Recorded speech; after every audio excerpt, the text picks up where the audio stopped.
Good evening, everyone. Welcome to the Carolina Weather Group. This is the April 1st, 2020 edition of the Carolina Weather Group. We hope that you're doing well on this Wednesday evening, hoping that you and your family are safe and sound during these crazy times that we're experiencing. And that's kind of the topic of tonight. We're going to be talking about coronavirus, COVID-19, and weather. You know, we still have weather going on during this crazy time that we're experiencing throughout the country. And in fact, tonight, we're going to be talking to Ryan Vaughan, who was covering a EF3 tornado that struck in Jonesboro, Arkansas this past weekend. So we're looking forward to that. We are streaming live right now on our many streaming platforms. So if you'd like to interact with us tonight during the conversation, just drop a comment in the Facebook Live or the Twitch or Periscope link, and we will monitor those throughout the show. And James, I'm going to toss it off to you because you have been working from home for the past couple of weeks, and we're starting to see more and more people work from home. And so I know it's been a crazy time for you and everyone involved in TV media. You know, it's been a very interesting time indeed, Scotty, because everyone has kind of moved very quickly, whether they liked it or not, real fast into the cutting edge technology of 2020. Everyone suddenly knows what Zoom conference is. It wasn't but 3 weeks ago when we would be booking guests for the show saying, hey, we're going to send you a link to a Zoom conference, and then had to proceed to explain what Zoom conference is. We do not have to do that anymore. With so many folks using Zoom conference or similar products. So we're going to be talking to Ryan here in just a moment about his experience this weekend with him and his team covering a very severe and significant incident in Jonesboro, Arkansas. We also have Brad Panovich on with us tonight from WCNC Charlotte, who is very comfortable in his home studio. You've seen his weather video blogs many a times, and now that is his TV space as well too. And we're also going to be talking with somebody here in Mecklenburg County who does some paramedic work about what this means, the coronavirus means for their line of work too, because as Scotty mentioned, the weather is still continuing to happen. We had a line of storms roll through South Carolina yesterday, prompted numerous severe thunderstorm warnings down in the Charleston area. Luckily, we didn't have any tornado warnings to account of, despite having a tornado watch, but it was a much different story this past weekend in Arkansas. Let's bring in Ryan.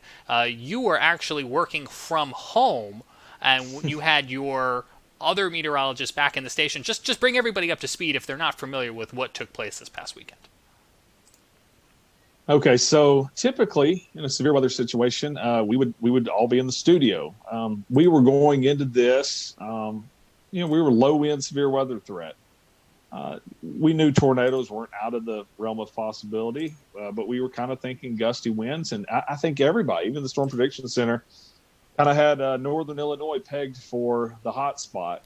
Well, tornado warning comes out for one of our southern counties, and we had already kind of discussed that, okay, in the interest of social distancing, and we were already kind of playing that that role already was already kind of unfolding. I said, well, we've got a solid system here. How about I go here and you guys stay back there, and we wouldn't be there. And hopefully we would go into long form programming. And so the tornado warning came out for Woodruff County a little bit after 4 o'clock. And at that point, you could draw a line and see that there was a chance that this was going to come into Jonesboro. We have some video from your coverage. We're going to pop up here in a double box. Oh, man. Walk us through. This must be the moment that tornadic cell started producing in Jonesboro, if I'm correct. Hold on one second. I just now lost. There we go. I'm back, I think. Yeah, that's this is where it was producing here. So what was going on? Zach Holder is in front of the chroma key wall, and we had already at this point had a pretty large tornado out of Jackson County. So we were watching this one pretty close, and the meso was going right over town, and we really just started getting some indication that it was cycling. And sure enough, we were concerned that it was going to, if it cycled through and it produced a tornado, it would be right in the middle of Jonesboro. And you see what unfolds here now. For Zach, he's in his 20s. He hasn't covered a ton of tornadic storms, especially like that in front of a weather camera. He did a spectacular Aaron Castleberry. If I'm not mistaken, I think that was his first severe weather event ever covering broadcast-wise. So it was hard to not get emotional. I've lived here almost 20 years, and outside of a couple years, I lived in Alabama, and to watch that go through the town that you've forecast for and covered for so many years, it was tough to kind of hold the emotions back on that one. I want to ask you. Go ahead, Ricky. I was going to say, talk about having to work with the delay and the live view delay or the TVU delay, and being able to hear Zach and the folks in the studio at the same time. Yeah, that was tough. I learned some lessons. We had the delay, and stepping on each other and things like that was a little bit of an issue because when you're in severe weather coverage, you speak in half sentences. You can be sitting there talking about, okay, guys, this tornado is coming for, and you'll stop, and you're thinking they're done, and you step in. And so there was a little bit of an issue there in the middle of that also. So while we're all going through that, Southwest Power Authority feeds Jonesboro and Paragould. So even though I was 19 miles to the north, when they started taking power hits, I started taking power hits. So I lost programming. I lost what they were seeing. And then also was losing access to Max. So I had Max 1 up in here. They were using Max 2. Then they lost Max 2. So they needed access to Max 1. So after I lost programming, after I lost ability to have Max, and they needed it anyways, that is when I grabbed my phone, grabbed my laptop, and that's when I went out chasing, if you saw the coverage afterwards. Ryan, previous to this weekend, had you ever done live TV from home? Oh, live television yet from home? Yes, that past Thursday we had done all shows.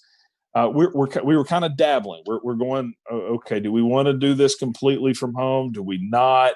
And so Thursday was a beautiful day. Zach was back at the studio, and so we did that. I went live from my backyard. And it went great. Everything went great. And so that's kind of where we were going into this, going, okay, this could work. I will say there was another time about 2 years ago, we had a just random tornado warning. No watch. I'm not even sure if we were in an outlook. Random tornado warning. Didn't produce a tornado, but it was about 2:00 in the morning, and master control calls. And of course, my weather radio and everything's going off. And I told them, I said, I don't have time to make it to the station.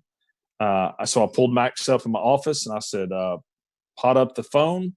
I'm controlling Max. I'll talk over it. And we did it then. So, I had done that one other time, and no one really even knew then that I was at home. We just talked over it, went through about 30 minutes of a tornado warning, and that was done. Hey, Ryan, looking at the weather outlook from last week, it looked like the severe weather was going to be maybe in Illinois area. How did you and your team go about preparing for this with, trying to keep as minimum people in the studio? What was the preparation like for the days leading up to the tornado on Saturday? Well, we were going into anytime we have that we think there will be watches, warnings, or advisories, we mark that on the 7-day forecast as red. And we do certain things like put social media graphics out there specifically for social media. So we were ramping it up. We knew the possibility was there. Of course, you look at it. If that had been over an open field, yeah, it would be a big deal, but not this big of a deal. We knew the possibility was there for tornadoes. But not enough to risk everybody being in the same studio together, if that makes any sense. That morning, I can remember Zach, we kind of have like a little group chat going on with text messages. And I can remember that morning, Zach goes, I'm getting a little concerned about the tornado threat on this also. So, we knew it didn't sneak up on us, but it was still kind of a low end deal. We put a medium risk out a little bit farther down to the south into southeast Missouri. But it still didn't play out exactly like I think anybody thought. I think one of the remarkable things about this was being able to show the images live. Talk about your camera network and how valuable being able to see that. Because I was watching it on radar in real time. I'll tell you what, if I didn't have that camera at the same time, I would have thought for sure it was producing it on the ground, but it wasn't yet. No, it wasn't. I kind of thought that also when we have 8 cameras. Yeah, I think 9 cameras across our viewing area. And that goes back to, that's a James Spann thing. I worked for 2 years down in Montgomery, Alabama, and of course got to know all the stations down in that area. And, James was really big on cameras back then. And it did just make sense. It's like, man, if you can get eyeballs in every single county, especially when you live in as flat of an area as we are in, it's going to be really hard for a tornado to sneak by us. So we have several cameras in Jonesboro. We have some to the west down in Batesville. We've got some up here in Paragould. I say some, one in Paragould, one up in Pocahontas, one in Walnut Ridge. We've got almost every county around us covered. Now after this, I want 2 or 3 more. But I've always been a big fan of cameras. This is actually our second tornado in about a year that we've caught on camera. So, and the other one was heading right from my house also. So, Ryan, you talked a moment ago about the emotional impact of being able to see this tornado. Is that one of the roles that the Skycam network plays as opposed to just colorful imagery on radar? Well, I had so many people. One thing that I always do is I go out to the damage path as soon as possible afterwards. And that night and that next day, over and over again, people said, man, we watched it and we knew it was serious. You can say all day long until you're blue in the face, hey, this tornado's on the ground, this tornado's on the, you can tell them, and they're still going to run out there and look at it. But showing it like that, everybody was taking cover. You're not going to be out looking about for it. You also, as you just mentioned, went down to look at that tornado path after the storm. And you mentioned on James Spann's Weather Brains earlier in the week that that's one of the things you do. You are actually a community responder. Talk to me a little bit about the importance of having that dual role that you play as both a broadcast meteorologist and a community responder. Yeah, I'm part of the rescue squad here in the county that I'm in. So if you listen to the coverage, at one point I turn on the radio and I'm trying to communicate to our guys and emergency management and dispatch in this area.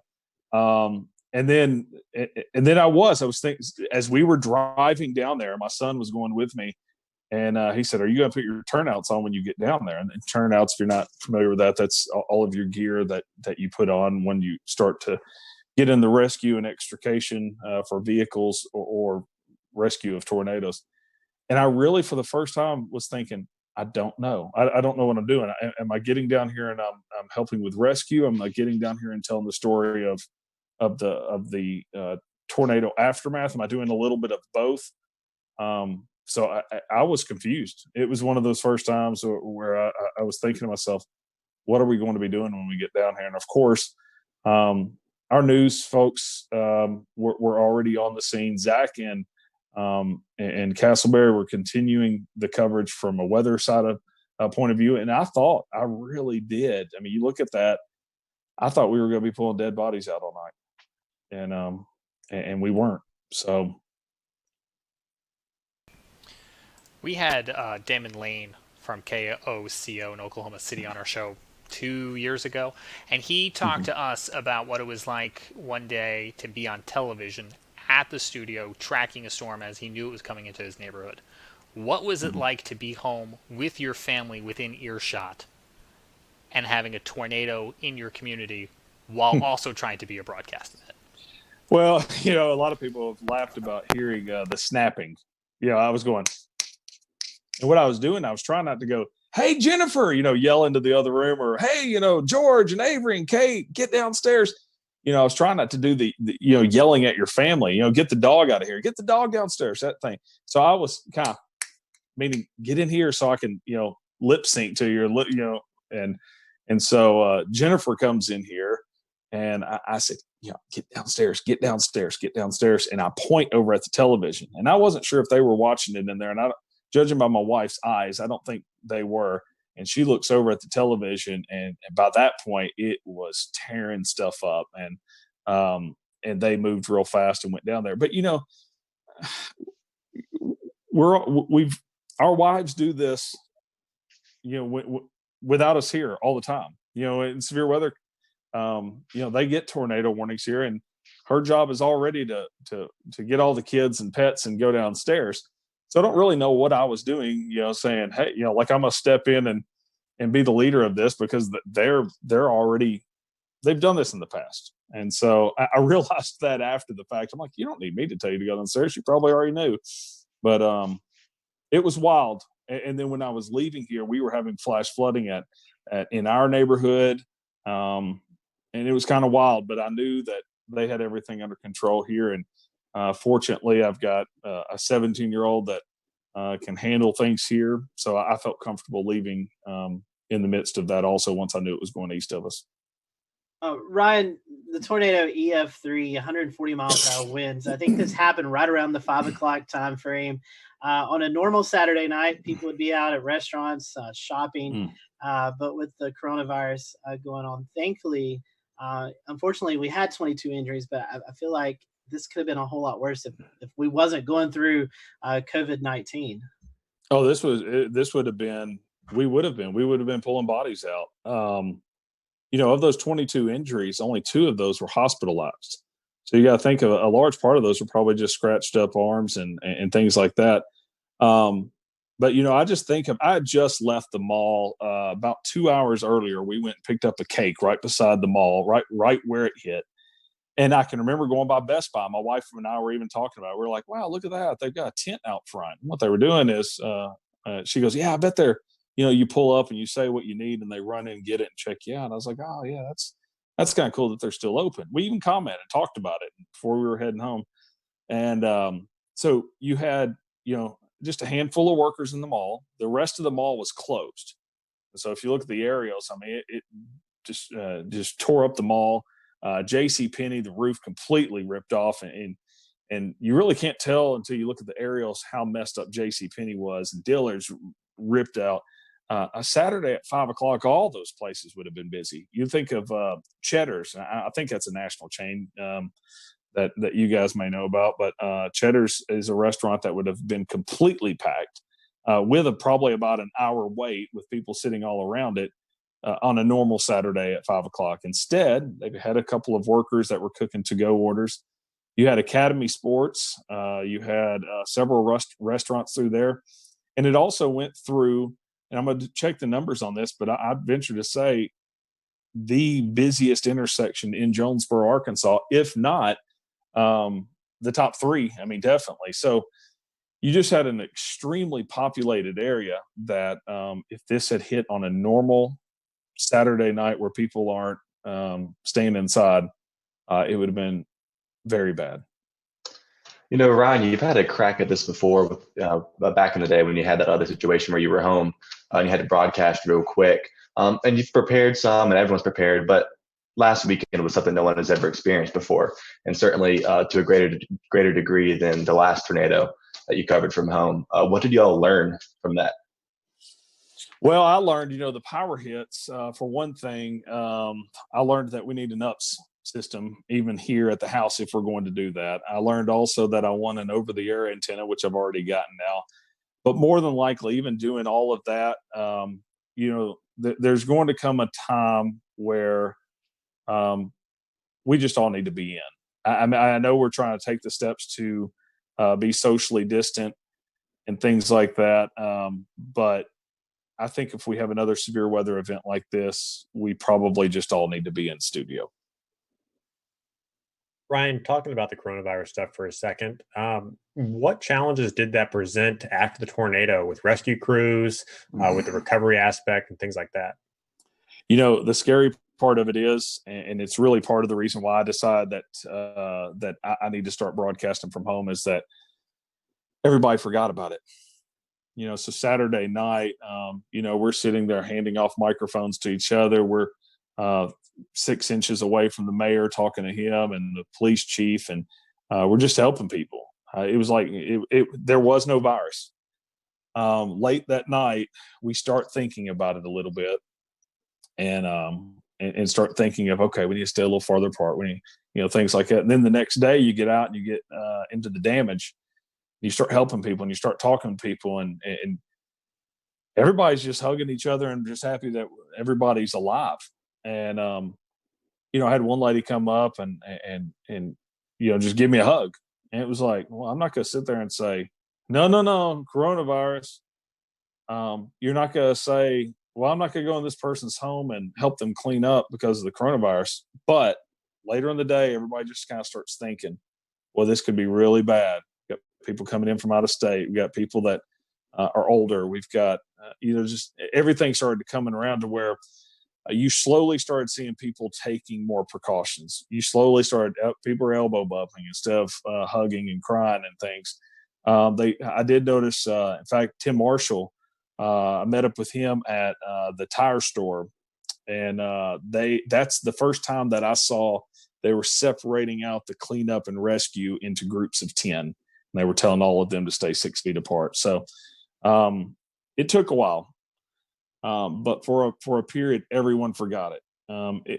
As I said, I'm on the rescue squad, and we 3 weeks back were handed masks, and we were supposed to be wearing masks and responding. Well, I wasn't rescuing people at that point, so I was just like, oh, I'm not doing that. So I don't have to follow any rules because I'm not doing that side of it, and I'm back on the media side of it. But I look back and I'm like, man, I hope 10 or 14 days from now we're not looking at this going, we all got a little too close.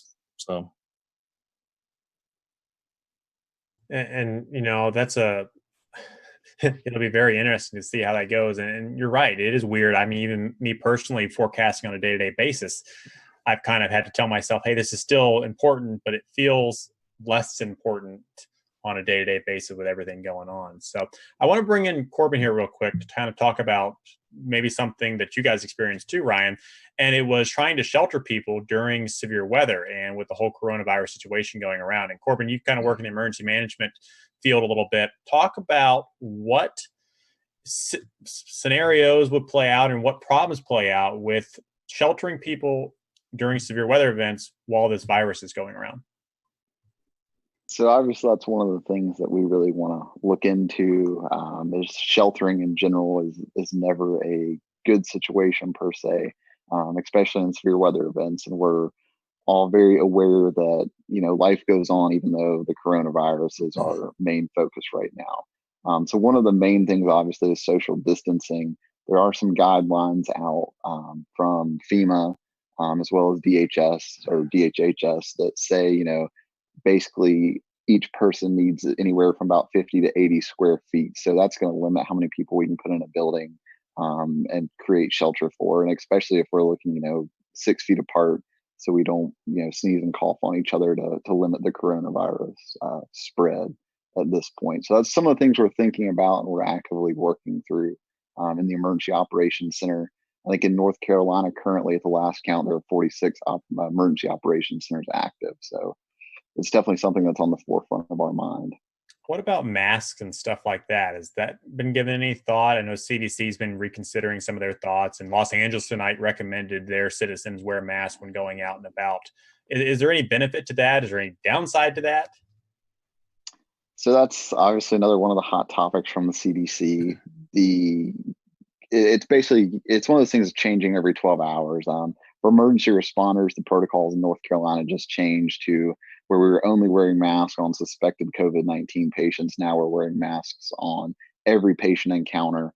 And now, you're starting to see some direction from the CDC and from Pence's, from Vice President Pence's coronavirus task force that may say different. So there's conflicting stuff out there right now, but just for the everyday person, wearing a mask all day long doesn't seem to have an effect yet.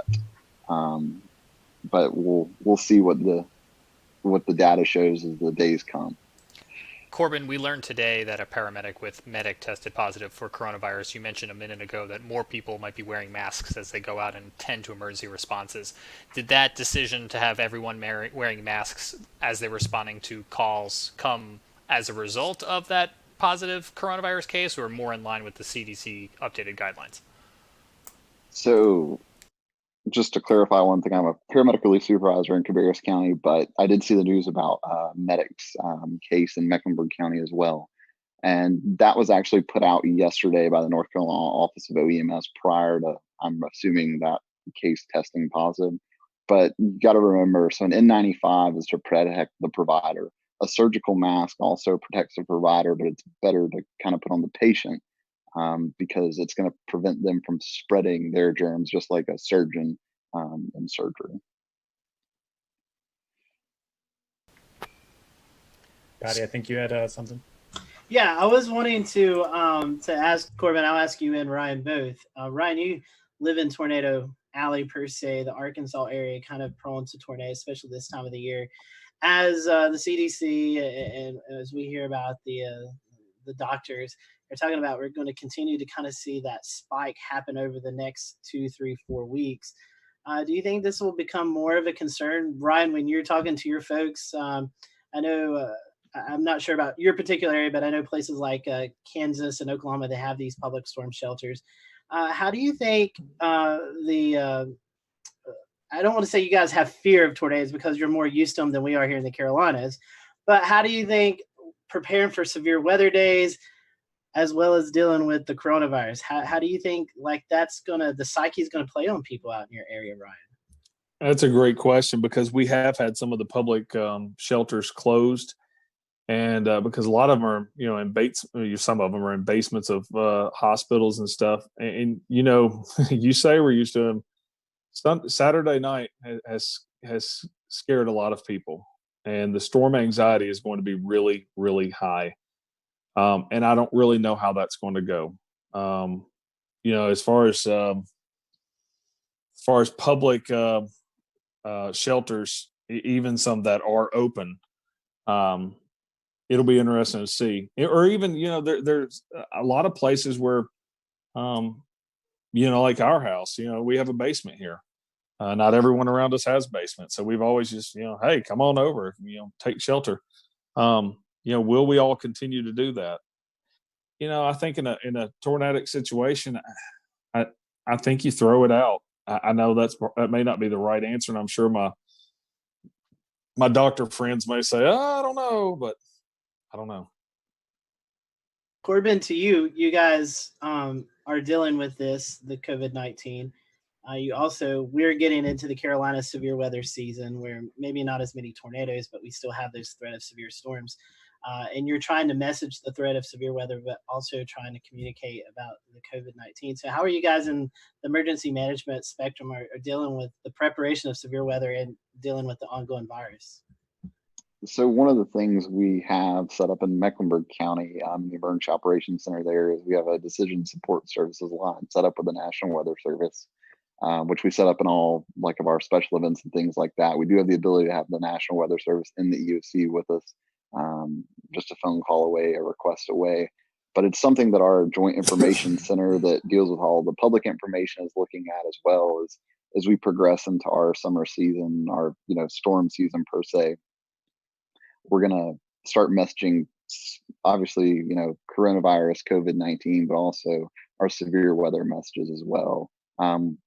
Before the coronavirus hit, we did participate in the nationwide tornado drill day at fire headquarters and everything like that. So we're still trying to do our normal stuff as well as focus on COVID.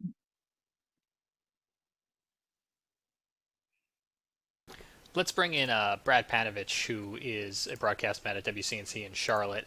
Brad, if you were to go to air tomorrow for a tornadic situation, do you have something in mind that you would tell people in the event they either needed to leave a manufactured home to go to a sturdy shelter, or even afterwards if their homes were damaged? I found it was interesting. I read the press release that I think the governor of Kansas sent out. I think it was yesterday or today, basically saying, you got to prioritize the threat. So if a tornado is coming, that's your most immediate threat. So you need to seek shelter. But if you are going to seek shelter in a community setting, try to do the social distancing the best you can. But it's one of those things. If there's a train coming at you, you get out of the way of the train first, okay? And then you worry about all these other things secondary. So I think that what I would tell people is, do the best you can, but please avoid the tornado, because that's the most immediate threat and most likely going to cause you your life. But I was glad to see Ryan's work, which was spectacular because it kind of gave me a little relief that, hey, we could do this remotely from a broadcast standpoint as well.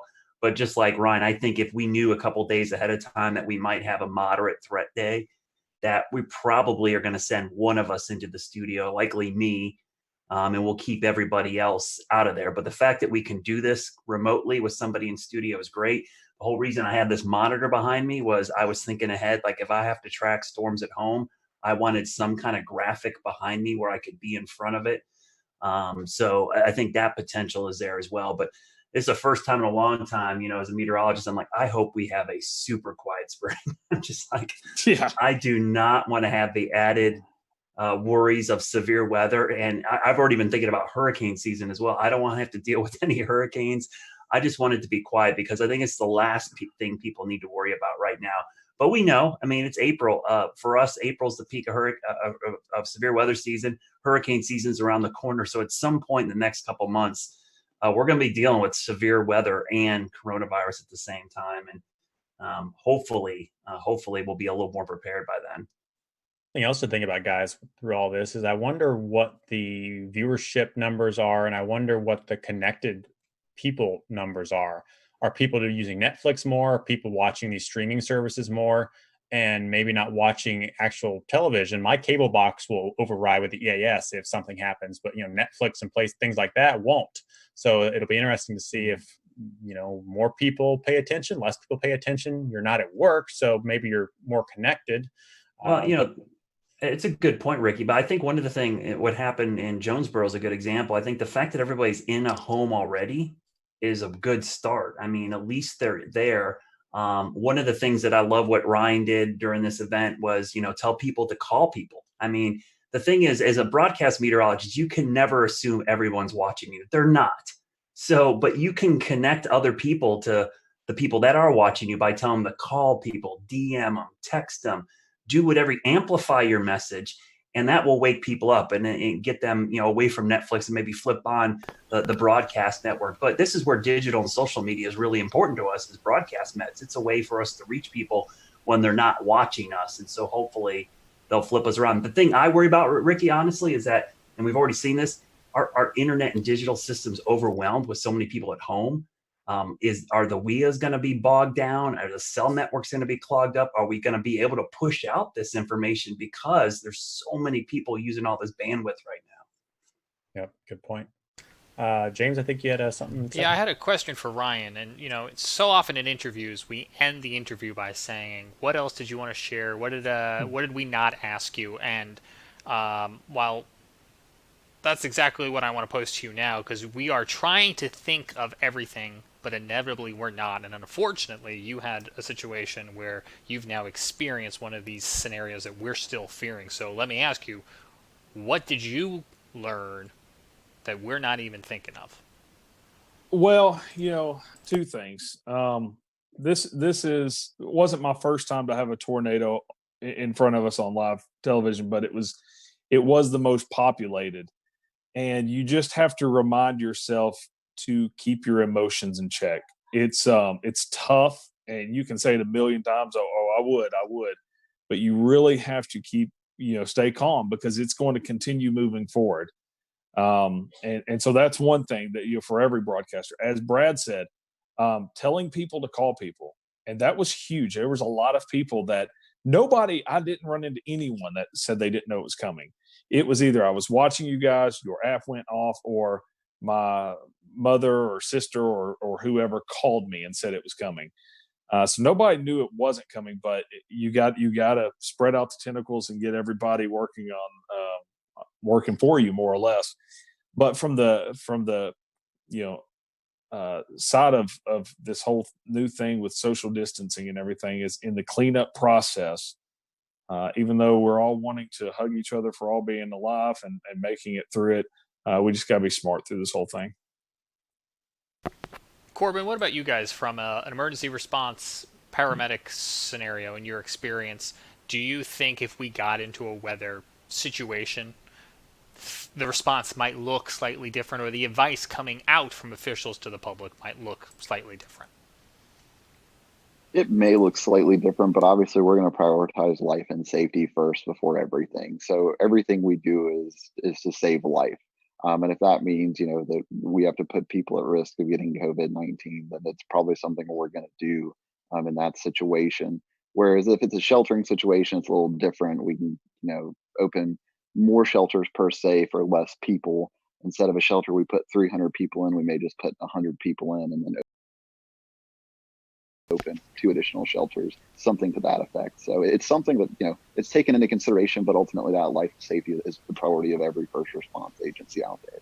Yeah, it's certainly a lot to weigh. Brad mentioned a minute ago in an analogy with a train, and Ryan, you mentioned it as well too, in that, in some sort of silver lining, not having people out at the restaurants and the malls and the supermarkets may have done you guys some good.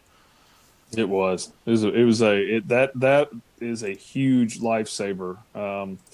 Not having the people on the road. We still had people on the roads, but not having large numbers of people out there was saved lives.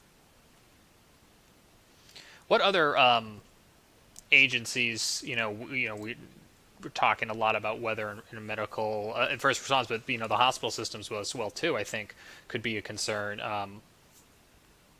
Brad, what's on your mind, I guess, when you think of this strain on the entire system? Well, when you have so many people in the healthcare, emergency management, everybody working on this COVID-19 pandemic, if we have a mass casualty event or some kind of huge, you worry about how the resources are stretched so thin already. And I even think about it from a health standpoint. It's like, this is not the time to have a broken arm or leg, because you are not a priority at the hospital when you go in there. And in fact, going to the hospital puts you at more risk than, treating yourself maybe outside of the hospital. So that's what I worry about. If we have a big event in a populated area, and I'm sure that's what Ryan was worried about on Saturday, it's like, this thing's plowing through his main metro. It's like, man, how are we going to handle this with all this other stuff going on? So I think that's a big concern. And that's why I think just people in general have to be very cautious over the next couple of months. We don't need to have unneeded visits to the ER for things that, we could prevent. Like, I've even talked to my kids like, hey, let's not jump out of the tree, okay, for the next month or so. Let's not try to jump the bike over the rock, because we're probably not going to be able to get into the ER. So from a weather safety standpoint, don't take that added risk. If there's lightning outside, let's just go inside. We don't need someone to get hit. If there's severe weather, let's be overly precautious and safe in this situation, because we don't want to have to go to the hospital or the ER in this situation when they have a whole mess of another concern to worry about right now. Yeah, absolutely. And I think the trick there is going to be getting people to maintain that attitude for a prolonged period of time. Scotty read an interesting article today, and I'm going to go to him in a second to summarize, talking about weather data and observation. And I feel like now is a good time to bring it in, because we're talking about the strain on the response system, but also the strain on that data system. Going back to what Brad was talking about could the systems be overwhelmed, the emergency alert systems, or even the data observations? Scotty, that was something that you were reading about today, right? Yeah, so the World Meteorological Organization, the WMO, came out with an article today talking about COVID-19 and how it could affect some of our weather modeling, weather forecasting. I can maybe toss this to Brad here in a little bit, and Ryan, maybe they can tell you a little bit more than I can. But basically, there's all kinds of observations. We run satellite radars. If you're familiar with the Carolinas, it seems like one of our radars is always down. And so it takes people to go out and fix those. And with the strain and the social distancing, the folks may not be there to get that. There's also another concern with the airplanes that are taking off, just everyday flights. A lot of these airplane companies have weather observations on them. They send temperature, humidity levels, wind speed, wind direction, and all that's kind of fed into our systems and kind of help us with our weather modeling and our weather forecasting. So with the less flights that are going out right now, with people not traveling from COVID-19, and just the strain on the staff to get out and fix these instruments that we use every day in the weather community, we could start to see some concerns with that as we get longer and longer into this COVID-19. Brad, I know you love to talk about weather models and how we get all that data in. I know you've actually done some weather school talks about that, which we'll talk about in just a little bit. But can you kind of tell the public a little bit about how we could start to see more inaccurate weather data as we get through this process? Yeah, so I actually posted some graphs the other day. This is called what we refer to as AMDARB data. It's basically aircraft data. And I'm going to try to share my screen here. I don't know if this is going to work, but we'll try to do this. You guys can see my screen. Oh, maybe it's not going to share. I'm going to share it here, hopefully. Not yet. Otherwise, is it something you tweeted? I could double box? No, it's, let me see if I can bring it up. It won't let me share it. But what it was is a chart basically showing the lack of upper air obs from aircraft. People don't realize that every commercial aircraft that takes off and lands collects, data for us. And so what has happened is that we have actually, let me see if I can share it. There we go. You guys see that? Yep. Yeah, we got it. So what you're looking at here is, I made it a little bigger. This is the GFS model. And that red line is the drop in observations from aircraft going into the GFS model. You can see pre-COVID, which is earlier in the month, we were getting about 15 to 18,000 observations into the 12Z GFS. As of this morning's GFS, that is down to like 2,000. I mean, that is just a tremendous drop. And the best way I can explain this to people that have seen hurricane coverage, you may have seen me talk about how we often like to get the plane out in the system so that we can get better data for the models. Well, this is what these planes are doing. When we have that lack of upper air data, some of the accuracy and the guidance can drop by 20% or so. And it's just not the US, that's just US data. That doesn't include European data, Asian data. I mean, and that article you're referring to, Scotty, all those aircraft, I was amazed how much some of the European airlines added to this. It was crazy, the drop in upper air observation. So this is going to be a real task that we're going to have to watch and see how much this impacts severe weather. Day-to-day weather, it might not have an immediate impact on us, but I think for high impact events like severe weather outbreaks, tornadoes, flooding, this might have a pretty significant impact, because the difference between something being 20% more intense or less intense is pretty significant in the weather world. Brad, do you think it would impact high-res models more, or models like the global forecast system? It seems like it'd be more the global forecast, because the upper air data is really key for, big, long wave troughs and ridges. You're looking at long wave pattern. I think the CAMS models are going to do fine. Thank goodness we have the GOES 16 and 17 sounder data, and now we have the polar orbiting data. The only problem is you need clear skies for good sounding data from the polar orbiters. But that sounding data, back after 9/11, we saw a similar drop in this aircraft data, but we didn't have the satellite data that we have now. So I think the satellite data is actually offsetting some of the issues, but this is going to be a much longer period of time that we'll start missing this data. It's only been, about 2 weeks now. I think we start getting 3-4 weeks, and now the long wave pattern across the whole globe will be totally impacted by this lack of upper air data.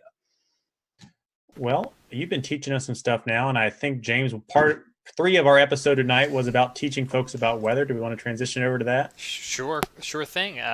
Real fast, let me ask Ryan one last question, and then we'll certainly go to that, and I appreciate the transition. Did you guys, Ryan, have any issue with observations during or in the aftermath of your storms with everything going on coronavirus related? You talking about from weather observations? Yeah, Jonesboro Airport took a direct hit, and there's going to be some interesting things come out of that, because KJBR did take a direct hit, and you can go back and look at the data and see the winds backing as it was coming in. And the interesting thing is, it looks like power was knocked out. And it looks like the altimeter was knocked out, but was in kind of a separate area from the actual ASOS. So we probably, like you said, with the weather service being stretched thin and social distancing and stuff, we probably won't have observations from Jonesboro for quite a while. That's interesting, and I think that's going to play into this bigger picture as we're just trying to use whatever we've got available, and everyone's trying to do their best and safely to restore all of this. As Ricky mentioned, I know Brad Panovich here at WCNC has started to do some at-home weather classes. Brad, how did this come about? Why is it an important thing with so many kids at home that you guys saw a void to fill? Well, yeah, Ryan could speak to this as well. You know, we do a ton of school talks throughout the year. I think last year I added up, and I thought I did a lot last year. I did 76 last year. I know some folks, like our good friend Ed Pietrowski down in Myrtle Beach, I think he does like 200 a year. I mean, a lot of kids ask, you know, why does it rain? And so initially when this happened and all the kids were stuck at home, I thought, man, I had to cancel a bunch of my school. I do a 1-hour presentation where I go out, and I had a ton scheduled in the spring. For second and fifth graders here in North Carolina, which is weather has is part of the curriculum. And so what I did the first couple days we were out, I decided, you know what, I'm just going to do my 1-hour presentation at home, and I'm going to stream it. And I did it with my kids, and it did pretty well. And then my general manager in the station said, hey, let's do this every day at 1 o'clock. I'm like, every day? I was like, an hour? They're like, no, we're going to do like, you know, small, one topic at a time. Let's break that hour thing down to one topic, and we'll do it every single day. And so I got the rest of my weather team involved. And it's put another thing on my plate, but I enjoy it. I mean, I produce the thing from home completely. I do it all out of this computer right now that's in front of me. And we send it out every day at 1 and on YouTube, Twitch, Periscope, Facebook, our app, and our website. And the cool thing is our YouTube page, you know, we have a playlist built that James put together that archives all these. So if kids miss them or teachers miss them, they can go back and watch them again. And it's been a lot of fun. I think we created a monster, though. I have a bad feeling when sales starts asking questions about it, I'm like, uh-oh, you know, what did we do here? So we've already had that inquiry. I know nothing about this. Yeah, so you're like, oh, what did we do? Now it's going to have a sponsor, and we're going to have to do this every day for the rest of our lives. But I think it's really important because the cool thing about weather, I'm a weather geek. We're all weather geeks, right? We love it. But to me, it's one of the few sciences for a kid. It's just not something in a textbook.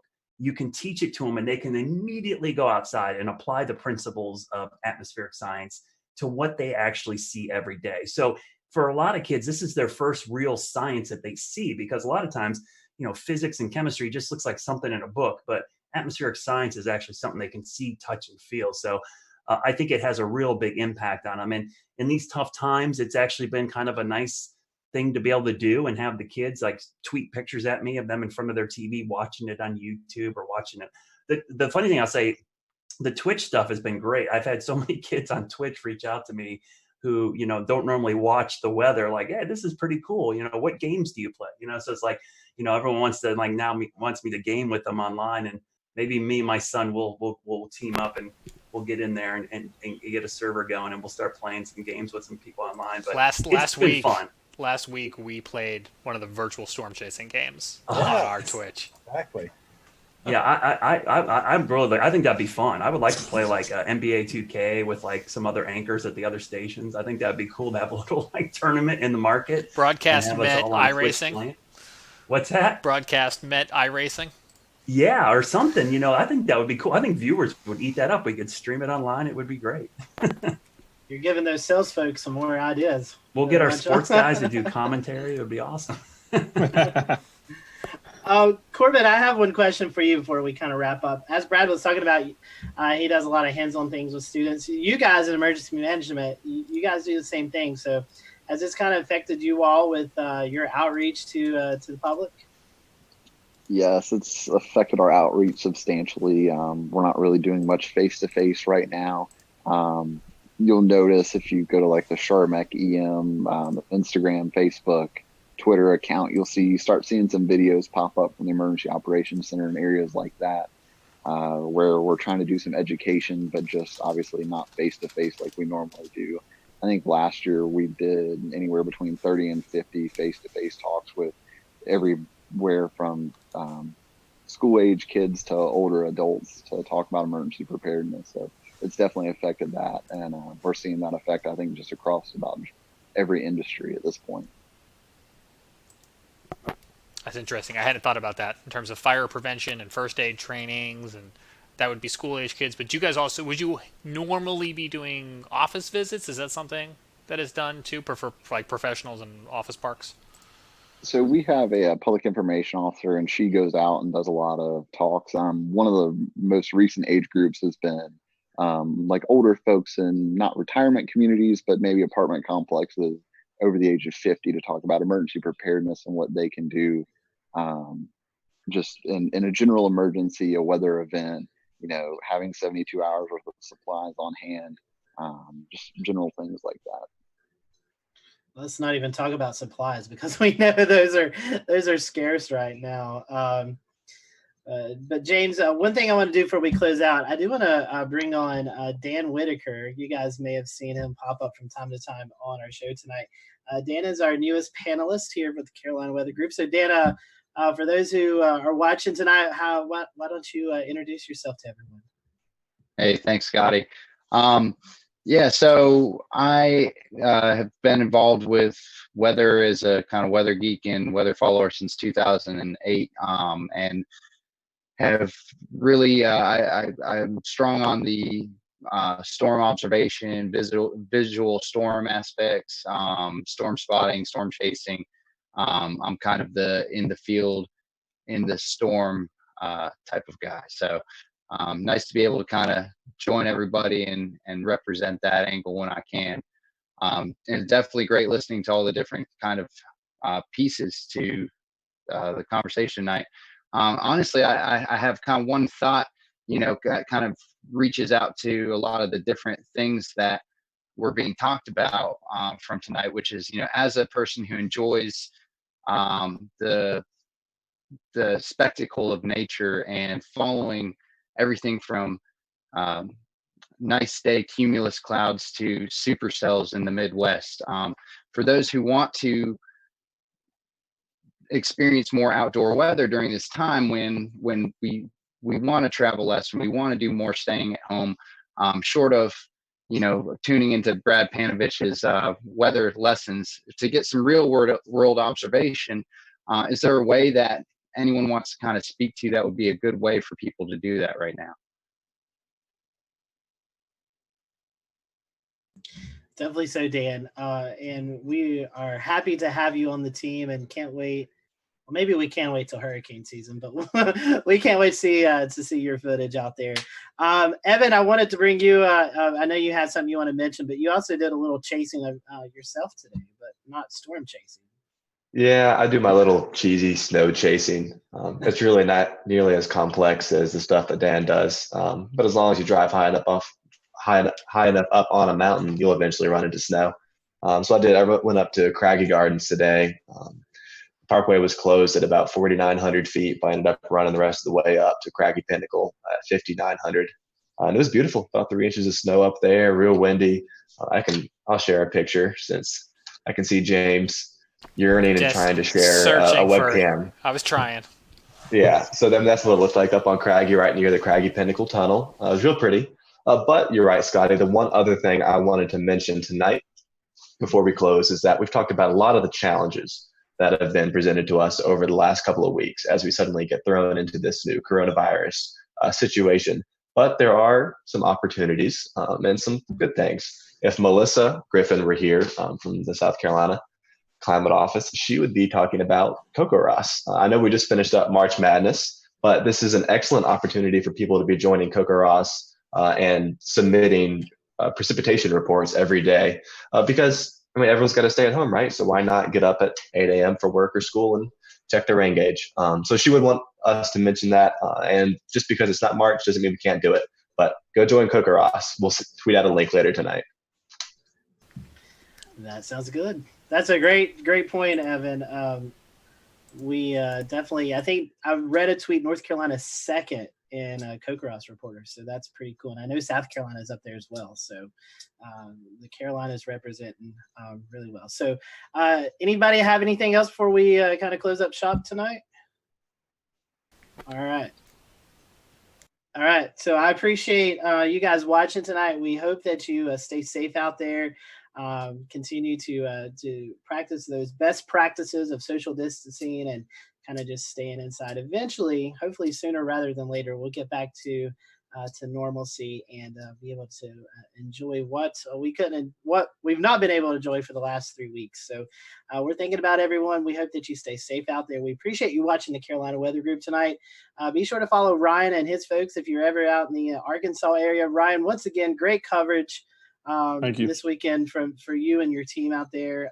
Spectacular. And We hope that everyone in your community will get back to normalcy with the cleanup from the tornado, and we extend our thoughts and prayers to your folks out there as well. So we hope you all have a great week, and we'll see you back here next week for another episode of the Carolina Weather Group.